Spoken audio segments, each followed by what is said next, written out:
नमस्कार आदाब सत श्री अकाल दोस्तों, welcome back to Ron channel current affairs express पे। तो गाइस आज हम लोग बात करेंगे फिनलैंड कंट्री के बारे में। फिनलैंड एक ऐसा कंट्री है, बहुत ही खूबसूरत कंट्री है। ये कंट्री यूरोप में है।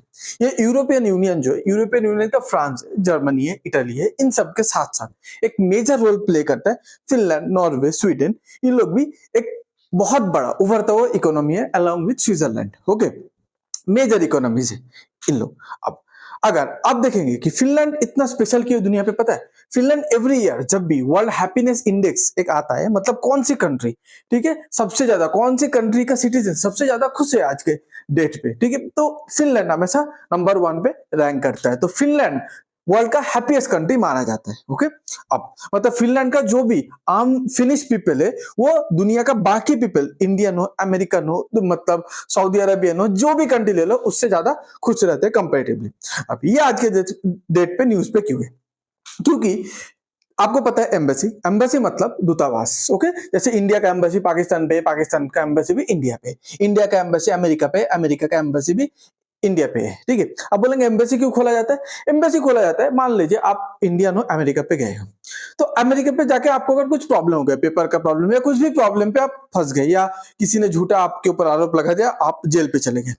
अब आपके मदद करने वाला तो कोई है नहीं। अब इंडियन गवर्नमेंट या आपके घर वाले तो इधर जा नहीं सकते, तो इंडियन एम्बेसी खोला जाता है कि वो अपने देशवासी को मदद करे।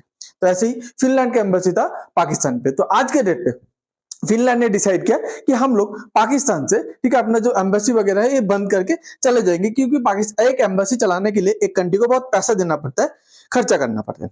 अब बोलेंगे कि ऐसा कैसा, मतलब अचानक ये इतना बड़ा डिसीजन कैसे ले लिया? ठीक है, फिनलैंड बोला पाकिस्तान का जो एम्बेसी, हमारा जो एम्बेसी है पाकिस्तान पे, उसको हम लोग इसलिए बंद करें क्योंकि खर्चा तो होता है, ऊपर से ये जो कंट्री पे हम लोग एम्बेसी खोल के रखे, वो कंट्री से हम लोग को कुछ प्रॉफिट तो आना चाहिए, पर वो प्रॉफिट भी नहीं है। तो आप बोलेंगे प्रॉफिट कैसे? कैसे? देखिए, अगर आज के डेट पे जो इंडियन एम्बेसी अमेरिका पे, तो इंडियन जो एम्बेसी का पीपल है, जिसको डिप्लोमेट्स बोला जाता है, वो अमेरिकन गवर्नमेंट पे थोड़ा बहुत इन्फ्लुएंस रखता है, वो इंडियन गवर्नमेंट के लिए काम करते हैं।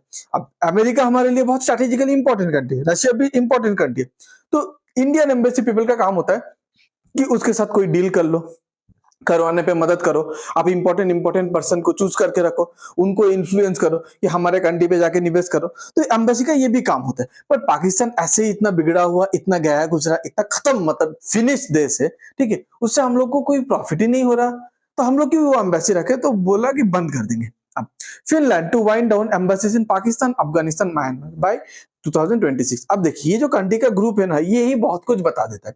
पाकिस्तान को किस कंट्री के साथ कंपेयर किया गया है? देखिए, अफगानिस्तान, म्यांमार। अब बोलेंगे इस पे क्या, म्यांमार पे कोई गवर्नमेंट नहीं है, मतलब एक एक रीजन, एक एक मतलब मिलिट्री ग्रुप शासन करता है, एक उसका लोकल कोई गैंग रूल करता है, ऐसा अराजकता है, कोई रूल्स लॉ ऑर्डर कुछ नहीं है।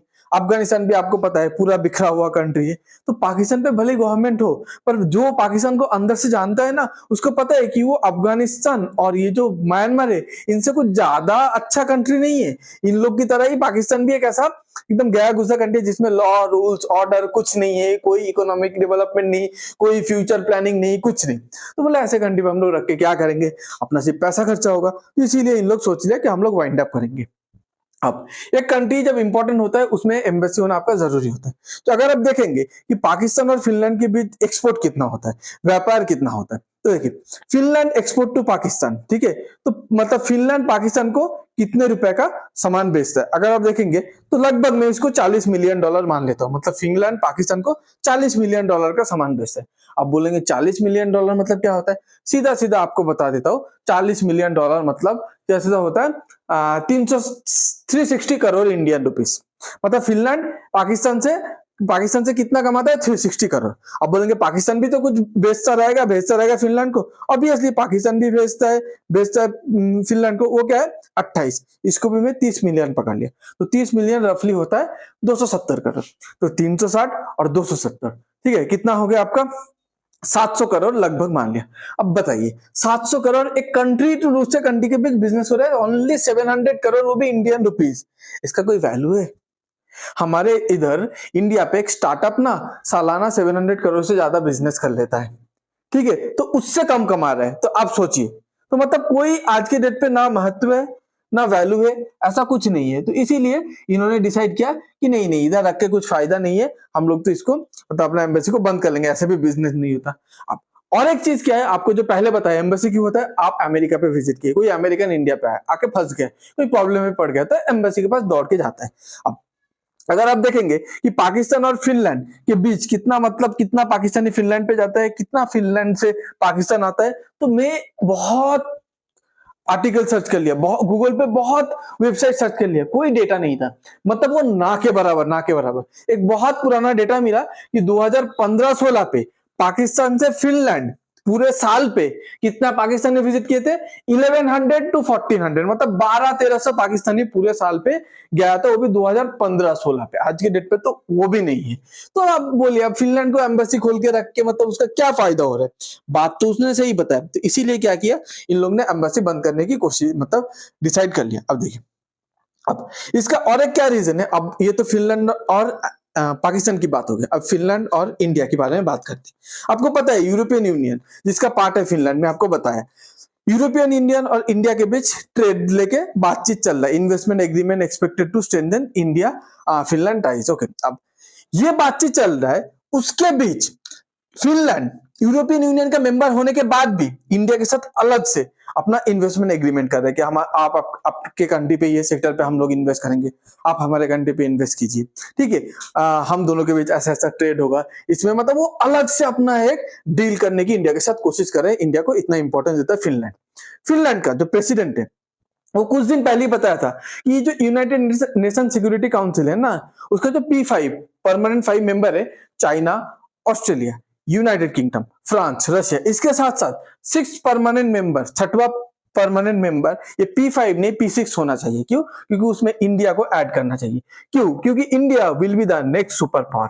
और ये बात तो बहुत पहले बोला था, बट कुछ दिन पहले ही मैं आपको अपने वीडियो के जरिए बताया था कि एक रिपोर्ट आया था जिसमें बताया गया था कि एशिया में, ठीक है, अगर जितना भी कंट्री के इन्वॉल्वमेंट है, अगर सुपर पावर देखेंगे तो आज के डेट पे 2 सुपर पावर है। नंबर 1 पे अमेरिका है, उसका चाइना है, इंडिया जो थर्ड पोजीशन पे है, India is only the major power.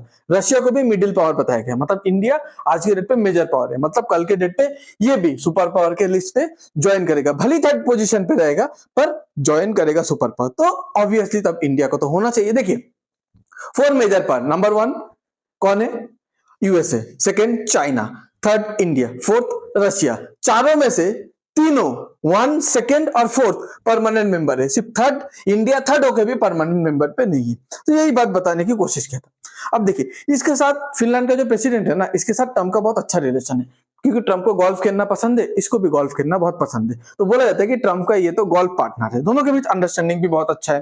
तो ट्रम्प का जो गोल्फ पार्टनर मतलब फिनलैंड प्रेसिडेंट ने ट्रम्प को बताया था कि आप यूएसए जो ग्लोबल इन्फ्लुएंस रखता है ना, धीरे धीरे खो रहा है। आपको मैं एक एडवाइस दे रहा हूँ, सलाह दे रहा हूँ, इंडिया के ऊपर आप जो अप्रोच रखे हो ना, वो अप्रोच धीरे धीरे आप चेंज करो। वो अप्रोच से आप ग्लोबली अपना जो दबदबा है, अपना जो इन्फ्लुएंस है, आप धीरे धीरे खोते ही रहेंगे ओवर द टाइम। ओके, अब उसके बाद फिनलैंड को टेक्नोलॉजी, आप हम लोग सोचते हैं यूरोप मतलब बहुत टेक्नोलॉजी वगैरह ये होगा, ऑब्वियसली, बट इंडिया जैसे अपना टेक्नोलॉजी के थ्रू इतना बिलियंस ऑफ पीपल को मैनेज करके रखा है, बीट आधार, बीट सबका bank account, be it digital India, be it UPI payment, ठीक है, ये जो बीट पैन कार्ड, ओके, ये जो सबको ट्रैक करके रखा है ना, इससे फिनलैंड बहुत ही इंप्रेस हुआ है। तो फिनलैंड बोला है कि हम लोग अब जब ये सब टेक्नोलॉजी मैनेजमेंट की बात होता है, हम लोग चाइना के ऊपर बहुत डिपेंडेंट है, चाइनीज टेक के ऊपर, तो चलिए हम लोग अपने कंट्री पे डिजिटल इंफ्रास्ट्रक्चर को डेवलप करेंगे और हम लोग इंडिया का पार्टनरशिप चाहते हैं, इंडिया को हम लोग रिलायबल पार्टनर के हिसाब से मानते हैं। अभी एक न्यूज है, फिनलैंड जो एक साइड पे अपना मतलब different country like Pakistan, Afghanistan, Myanmar, जिधर क्या कर रहे हैं, अपना एम्बेसी बंद कर रहे, उधर एक नया एम्बेसी, मतलब एम्बेसी का जो मतलब ब्रांच होता है उसको कॉन्सुलेट बोला जाता है, तो एक नया कॉन्सुलेट ओपन किया है, कहा, गुजरात का अहमदाबाद में। तो आपको इससे पता चल रहा है कि फिनलैंड यूरोप का, वर्ल्ड का सबसे हैप्पीएस्ट कंट्री, यूरोप का एक मेजर इकोनॉमी, आज के डेट पे एक साइड पे पाकिस्तान को कैसे ट्रीट कर रहा है और at the same time India को कैसे नजर से देखते हैं और कैसा ट्रीट करता है। आपको अगर ये वीडियो अच्छा लगता है तो please like, share and subscribe. आप पूरे इंसिडेंट के बारे में क्या सोचते हैं प्लीज कमेंट पे बताइएगा। Thanks for being here, your time really matters, God bless you.